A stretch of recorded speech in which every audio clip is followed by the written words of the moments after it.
wandering the streets of Chromarium. Feels like he's being watched.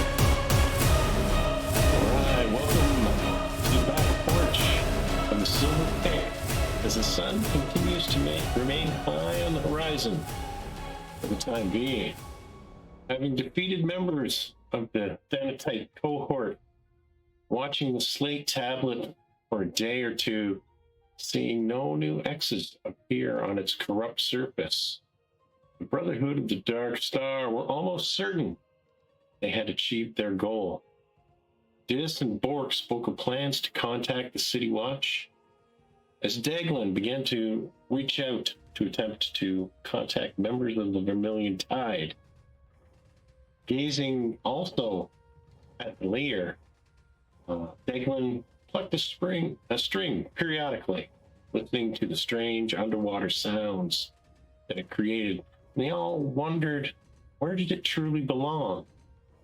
Ka repeatedly attempted to put pieces of the armor on, but the fit was just not there. He fiddled with the pieces of bronze, lamello armor, very similar to splint armor, knocking some of the salt off as he did so. Daglin took every precaution to clean it up and to save it. But why? None could say, least of all, Daglin.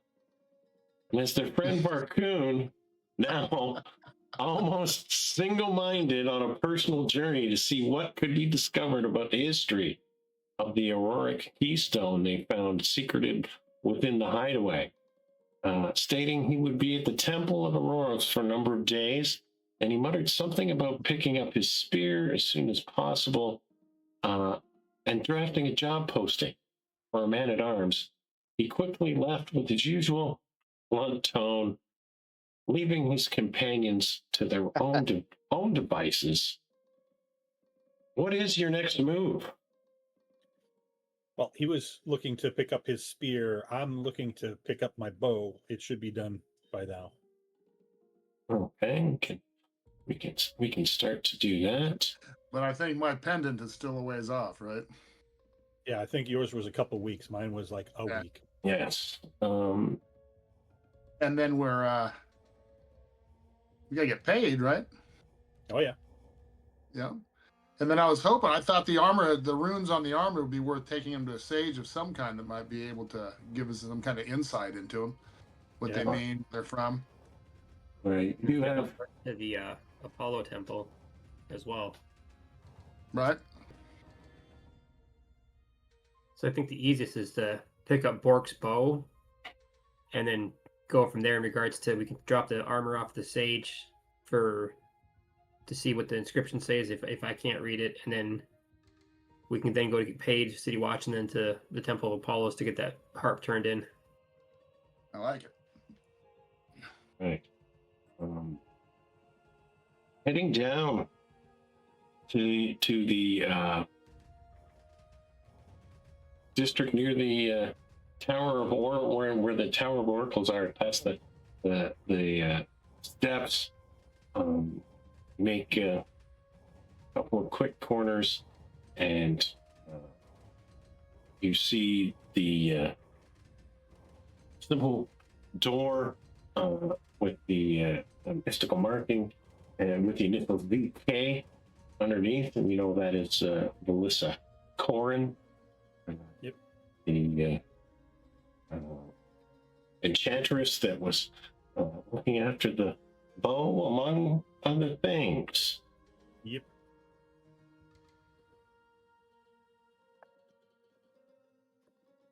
As you head in, she turns and looks.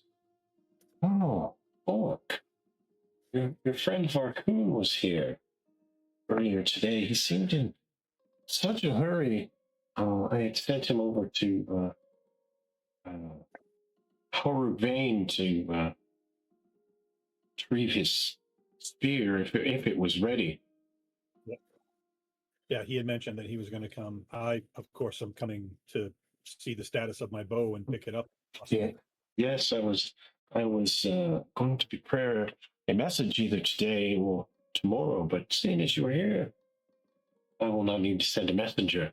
I do have your bow, and she walks past a beaded curtain and into the back, and like almost silently. And when she moves, it's her shoulders don't move. She just like a straight, smooth transition, almost like she's floating. You're not sure if it is. Her skirt goes right down to the floor, and she vanishes, and then silently comes back in with your bow, and you do notice a couple of new additions on it. She's changed the silencers that were on it. They're now a darker color than they were before, almost like like normally it would be rabbit or something else, but this fur, you're looking at it, and as you reach up to touch it, it feels almost sharp, but then when you give it a good squeeze, they do eventually bend. She says, yes, they do feel a little bit rough to start, but they'll do the job. And so now you have a +2 bow to hit. Yes. Yes. Not that Orc really needs power to hit. He just needs something magical to hit some monsters. Only hit magic. Kind of. Yep. You're like, see that slit in that plate mail armor guy's helmet right there? Put one in there, Bork. Yeah. Here, Put let me- one in there. Yeah, exactly. Exactly. I'll put 2 in there. Put 2 in there. Oh, you must have pissed him off. And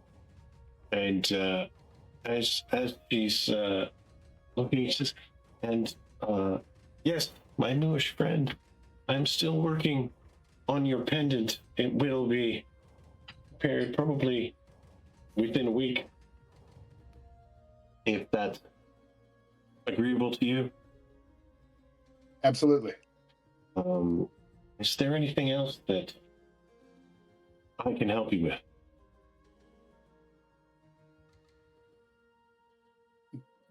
Is she sagey? She's not really a sage, right? She's more of a.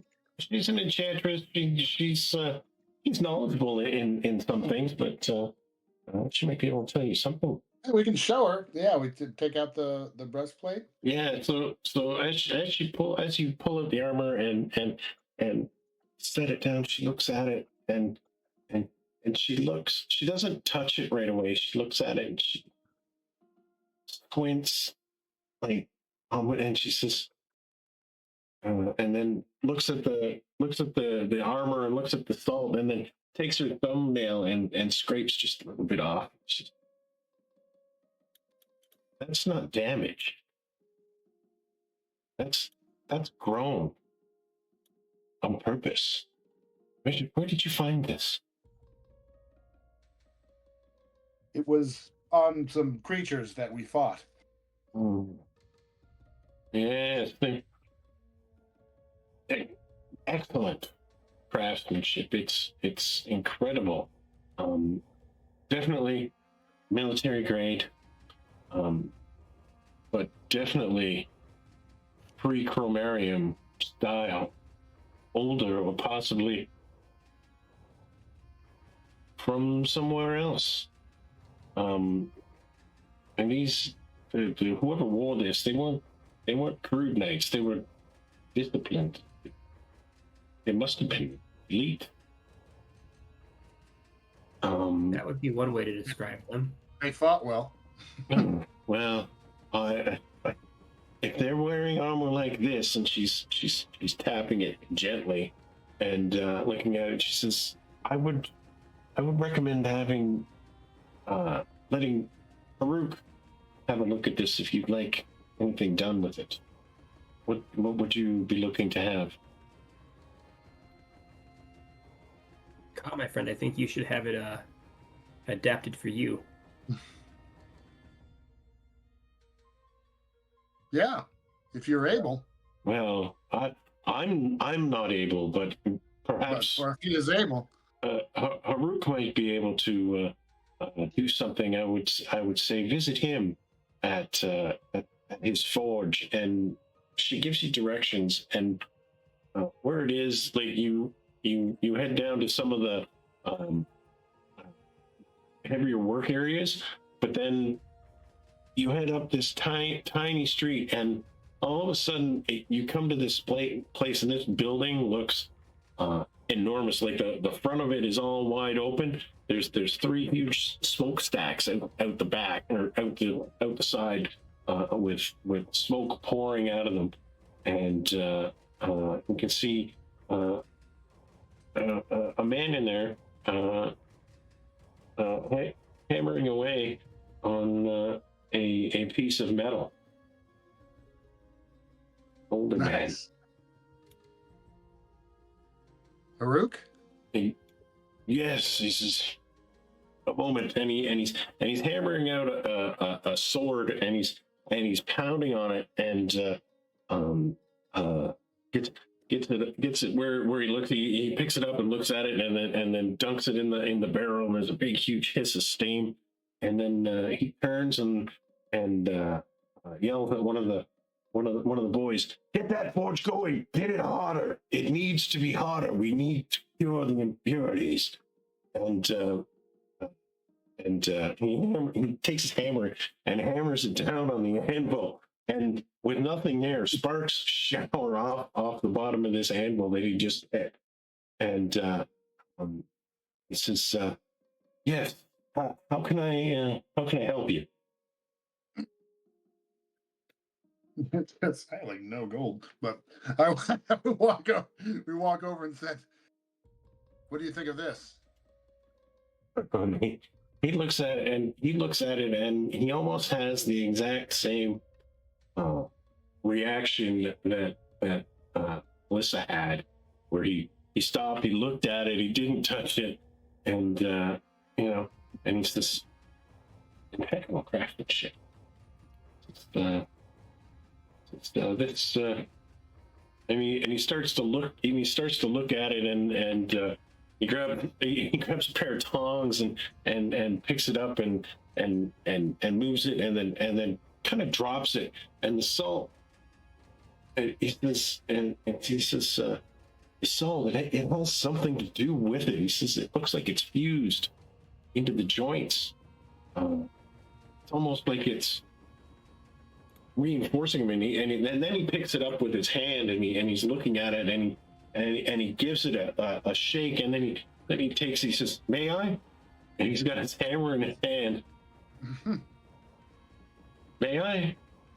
Yes. And he holds it up, and he gives it a huge whack, and as you guys hit this stuff and hit these guys with it, and he hit it with his hammer, and it didn't, like, his hammer didn't dent it, and this guy is stacked, although he's older, he's in his late 40s, but he's this salt that's here, and he's looking at it, and he's trying to move it. He says, "This stuff, it didn't eat the armor. Most salt will corrode the metal, but this didn't." And he says it's settled into it, and he's trying to adjust it and move it. He says, "This isn't just protective gear. It was part of something more. Where did it come from?" some undead. This knows.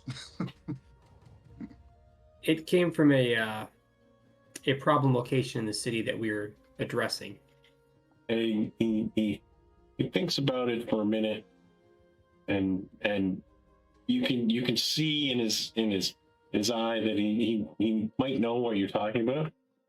It's perhaps I know of what Is you're this something talking. you can addend to my move friend here to help protect him better? He like as he's picking it up and he's looking at it and he's looking at Ka. This is heavier than it should be, but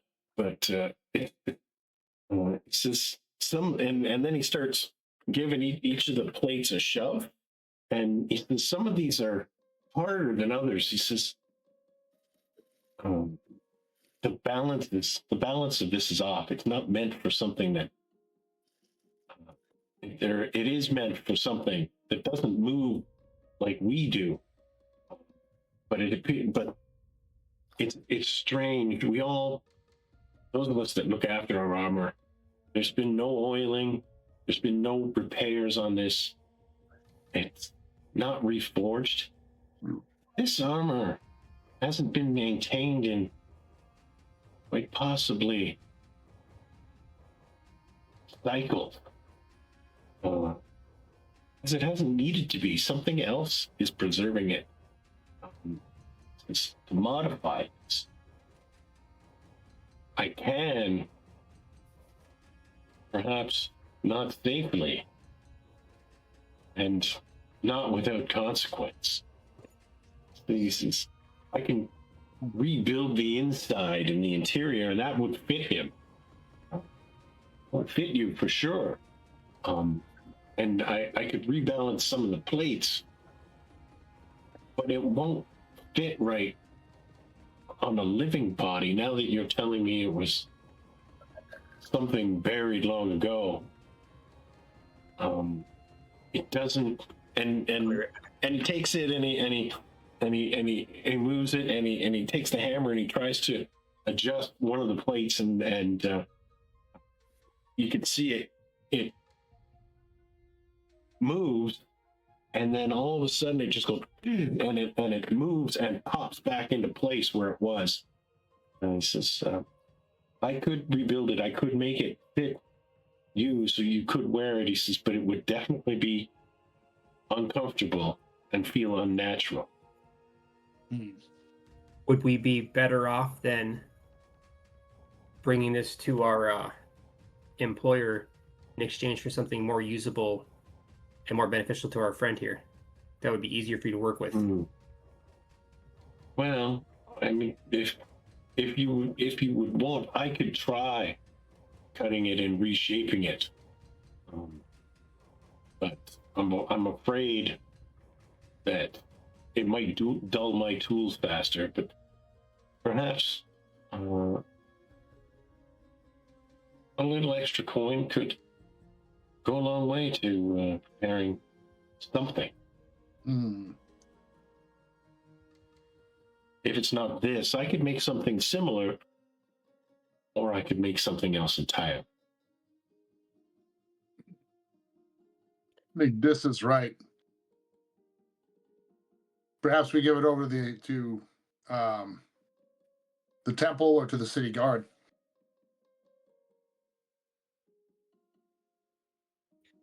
It's up to you, Ka. I mean, we could get it something stronger if he can make something that would work for you. The properties are unknown, but could be very beneficial to you for survivability.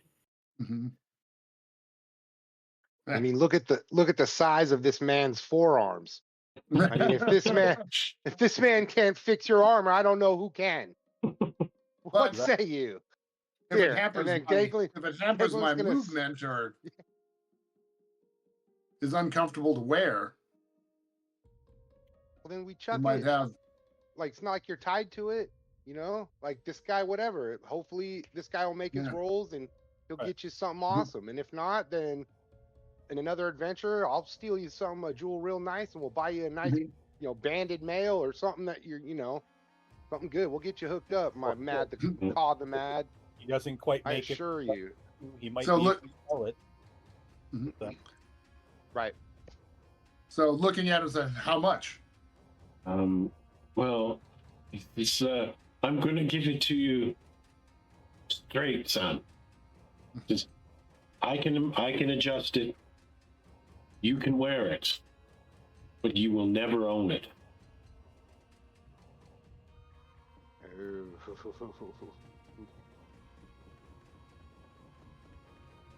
It won't be yours. It will definitely. I don't know if there's enchantments upon it or whatever is holding it together and binding the salt to the bronze.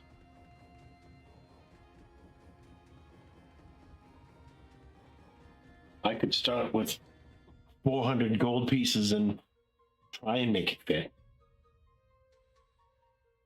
Or Wow. or for 400 gold, I could make you a set of laminated armor, much like this, but it would be made for you.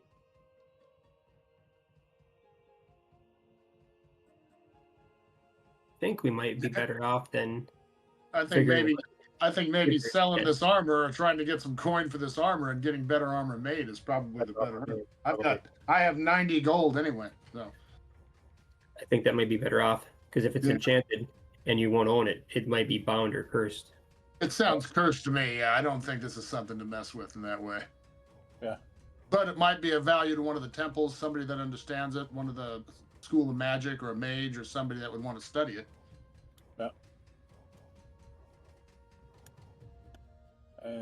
Has he ever seen any? Has anyone? Has he ever seen salt?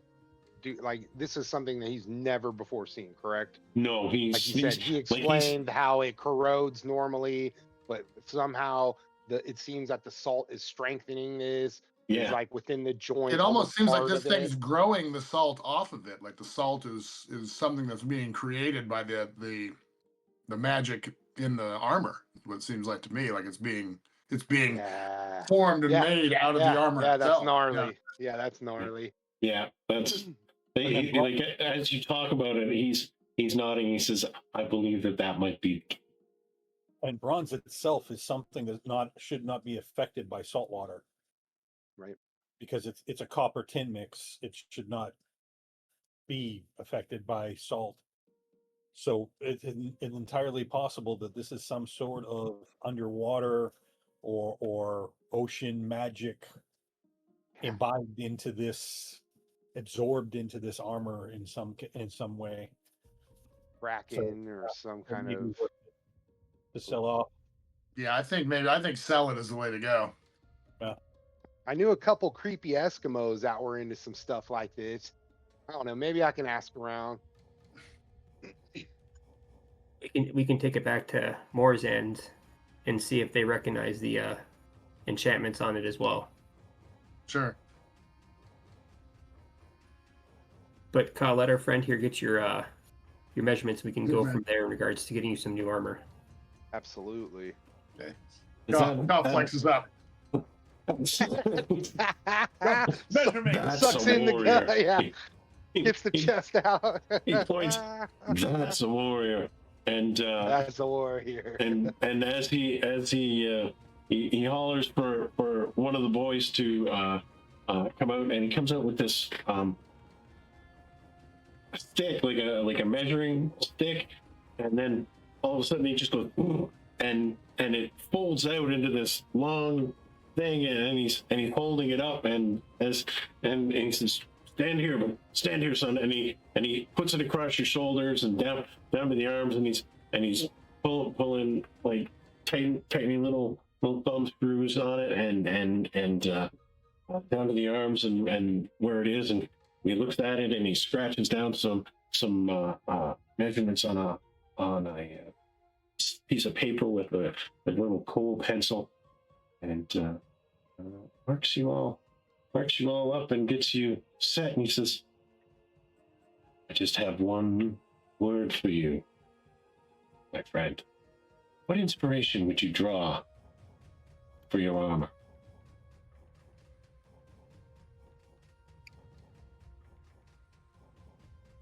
The plains, The plains. fields, Of course. Of course. Leave the it open with me. sky. Leave it with me. I will see what I can prepare. And Well, I think we were going to sell the armor and then come back and try to get him to. this is. It Yeah, but- seems. Now It he's- seems a fitting. Seems a fitting choice for me to begin to prepare and think. It will take some time.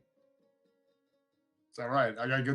I gotta do some work before I can afford it anyway. So we gotta get on to the next thing. Actually, for the armor, we may have enough in group gold if we all decide to put it forward. There's 502 gold pieces available in group gold. Yeah, and Kaz got 90, but Kaz pays very little attention to most of the gold that comes and goes.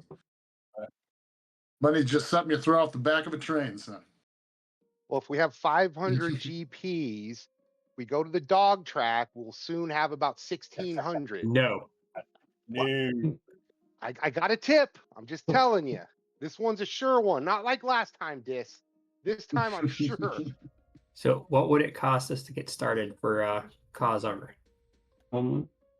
It's just if we started with 100 gold pieces, it would be more than enough to start working on at least the interior pieces and figure out how the metal will look once it's All on. right.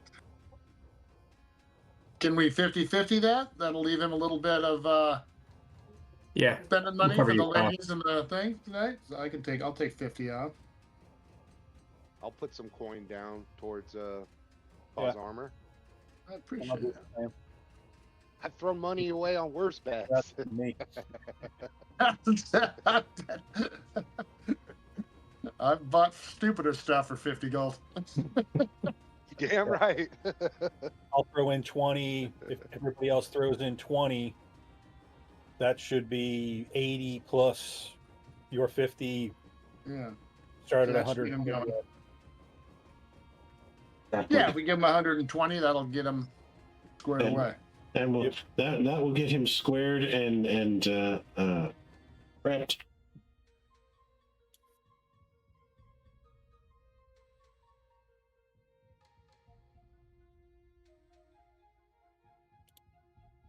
Nice. Bio and info.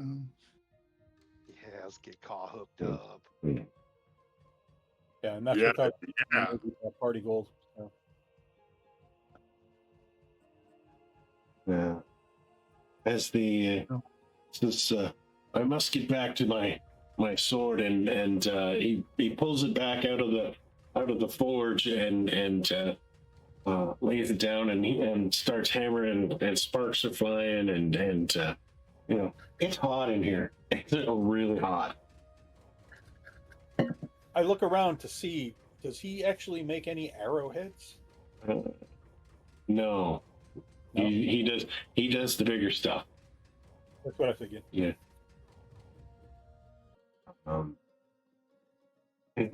wandering down the streets and you can see the mood in the streets a little bit lighter than it was in some of the rougher areas where many people were moving with caution. Seems to be a little bit cleaner. And as you're walking, you see a flash of red as three figures don't step in your way, but make themselves known in the street. And Looks they're like all flash is ready. they're all unarmed. None of their weapons are out, and Elmar Hef is with them, and he says, "Oh, there's the heroes," and he reaches into his pocket and pulls out a little tiny piece of amber, and he says, this belonged to my father, who was given it by his mother, and I want you to have it, all of you." And and the other Vermilion Tide guy, as you're looking, he's the leader that had stopped you that night after the first meeting, and he says, "Thank you. The Vermilion Tide will not forget what you've done for the city."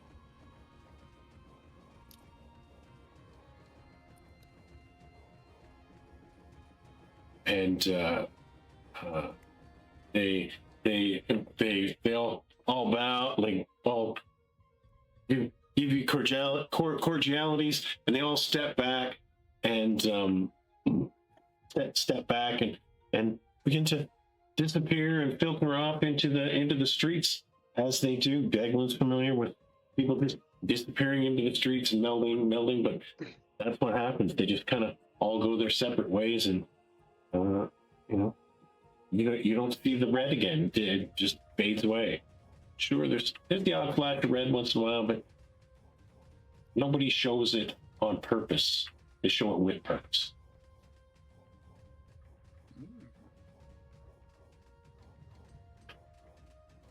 Carrying on to the Temple of Apollo, you come up. The doors are open. It's a brighter day. It's not quite as gloomy as it has been in the past. Of course, light is streaming into the temple, and Walien is about. There's a couple of other people about. What would you like to do when you enter? I walk up to the first one that attendant. We have something for your keeper of the temple. Oh, that would be Lord Walien. Yes, Lord Walien. We have some donators, and Bork, my friend, I think you should do the talking in this one. This place is a little bright for me. and as Walien turns and looks, oh yes, and he was sitting with a couple of young acolytes that were he's been sitting with them, and they're junior illuminators, Morella's old job, and he's helping them to perfect their art, despite they're already geniuses, but running for perfection is what they want to do. Make it as hard. He knows now that they need to make it as hard as possible to forge these documents, so that in the future those things can't happen. But he turns and says,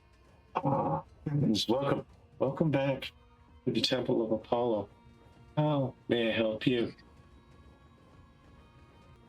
So, my friend, me and my cohort here were out adventuring and working, and we came across this, and I pull out the lyre.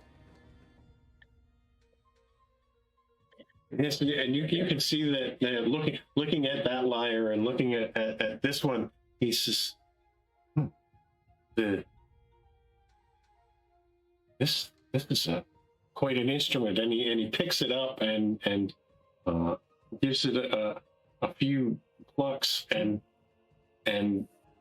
he can, and you guys have all heard it over the last couple of days as you've been waiting, he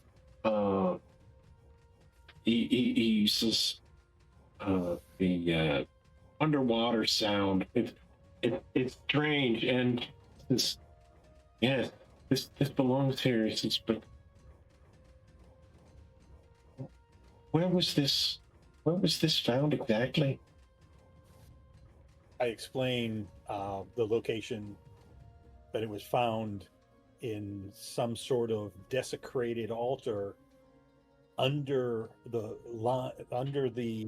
tide line out in the bay of Pomaran. And you can see as he's thinking about that, and he says, was there a leader? It was Amongst in the the, ones that we destroyed, I'm not sure if one of them looked like they were a leader versus anything else. But they were all long dead followers of Apollo, though. right.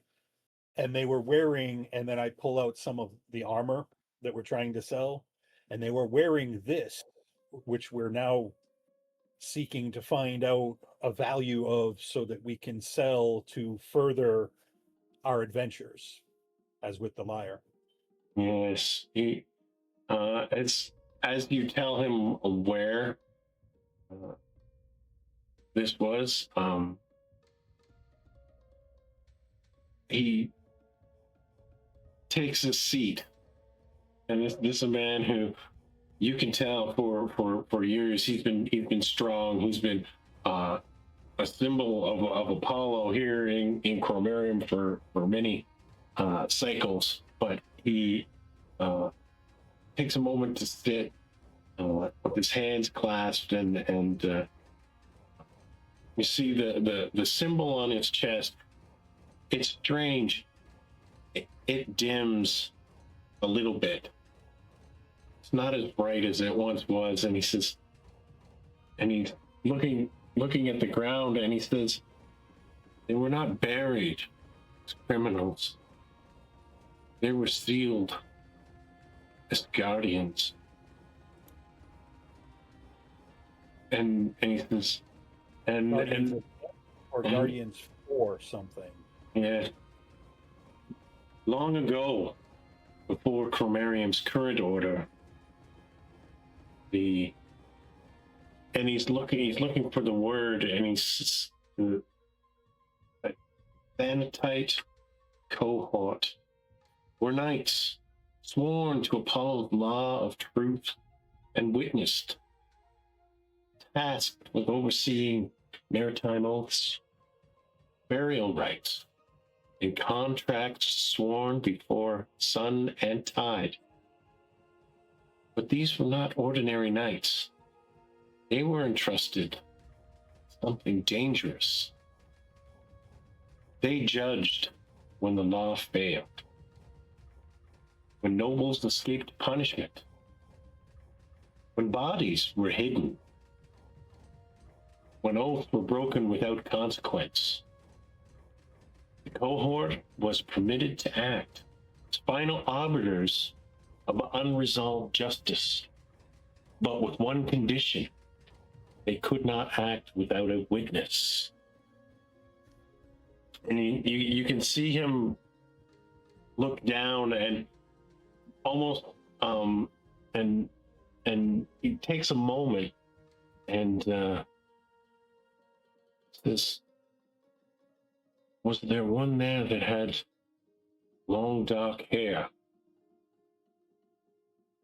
Think back, did we see one that might have fit that description?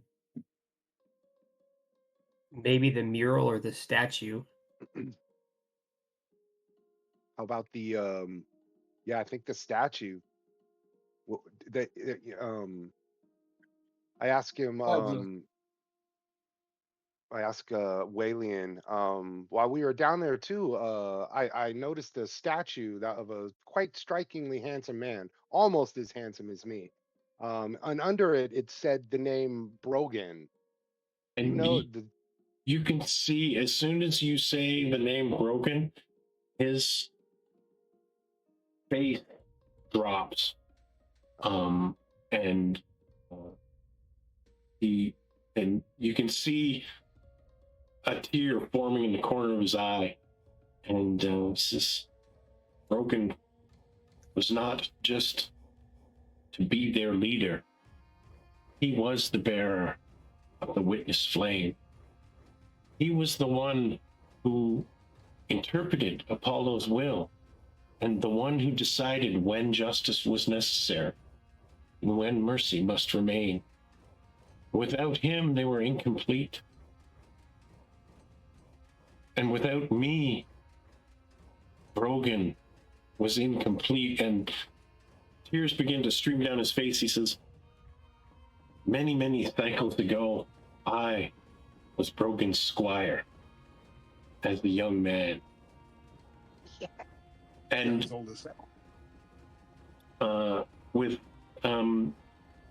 and as he turns, he looks and he says, I believe now that Brogan was absent.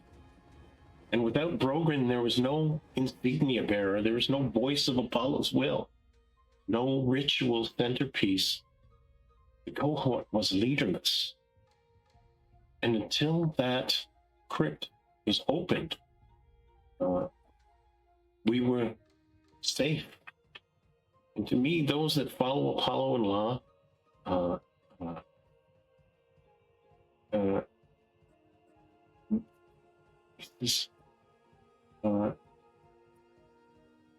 the knightly order without a leader is heresy, corruption, breeds failure.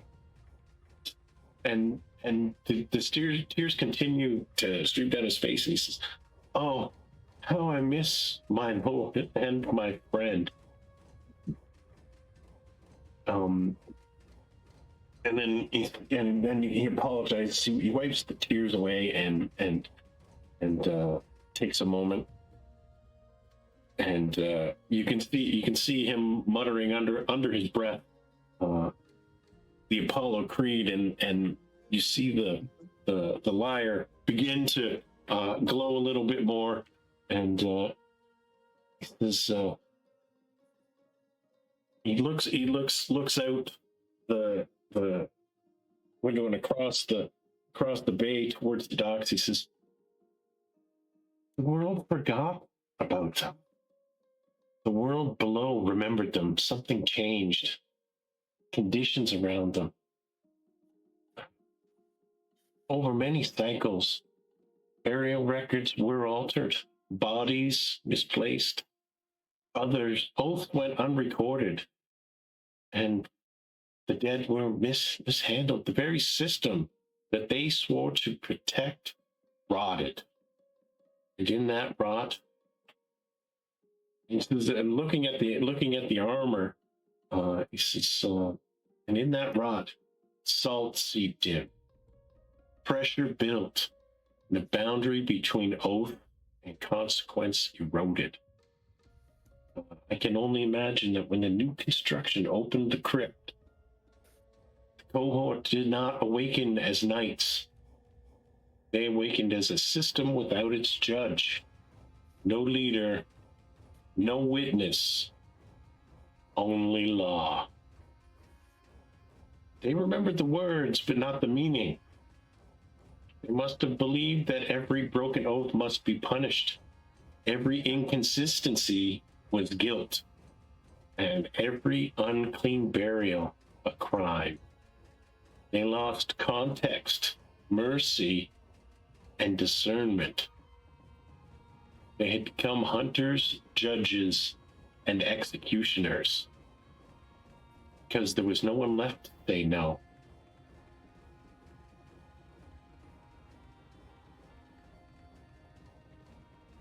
And he looks and he says, without raising his voice and without trying to be overly dramatic, he simply says, if you had not found and finished this, if a leader did not return or emerge, they would not stop. And if Brogan returns, I do not know what he will judge. Thank you, friends.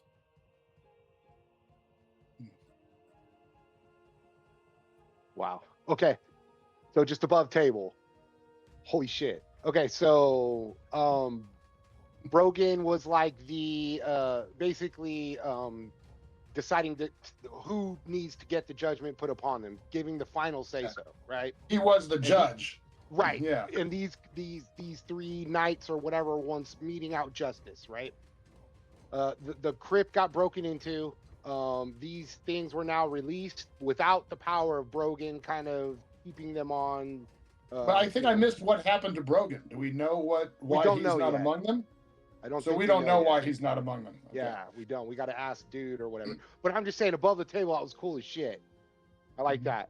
I like that.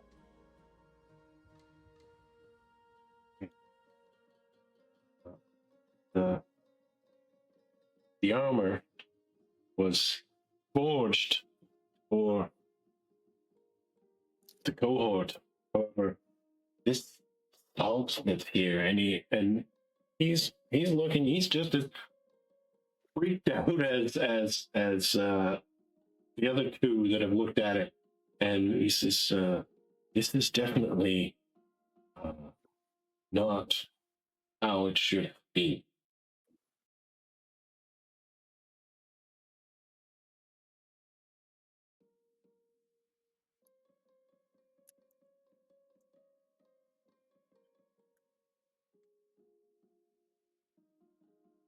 And he takes the lyre and you know, and you can see there's a couple of other junior acolytes that are there, and they were when he had first played it, they perked up and were looking and interested, and he stands up and he says, "May I have this placed here?"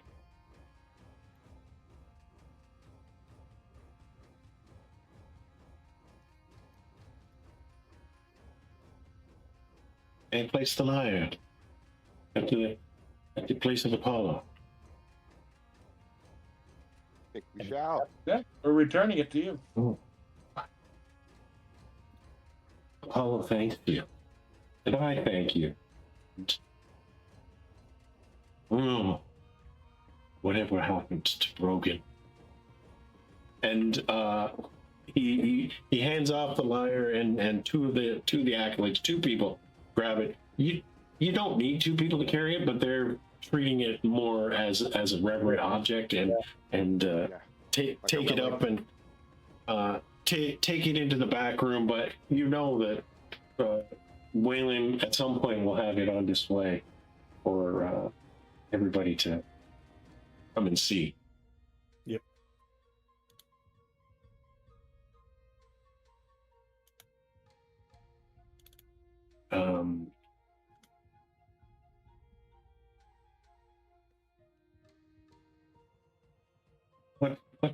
What would the group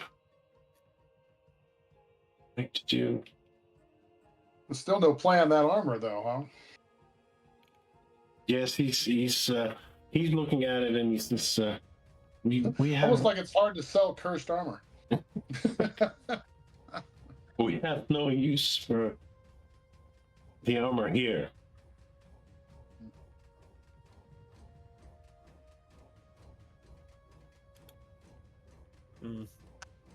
Well, we can see where else we can find a place for it then. Well, you are all welcome back at the Church of Apollo in the future. Thank you, friends. If any word surfaces of Brogan's possible whereabouts, I will endeavor to reach out. Thank you.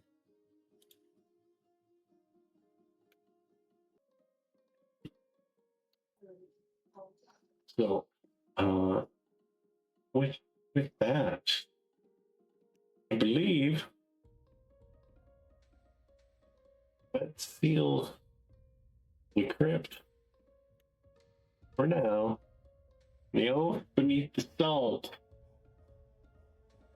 is finished. Are we gonna go back in there and do a final investigation, or? There's not much else in there. Mhm. There wasn't much else in there. There was another creature that was in there. I'll save it for later. I will save it for later. Do we keep the cursed armor, or do we leave it in there to be sealed you up? can,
so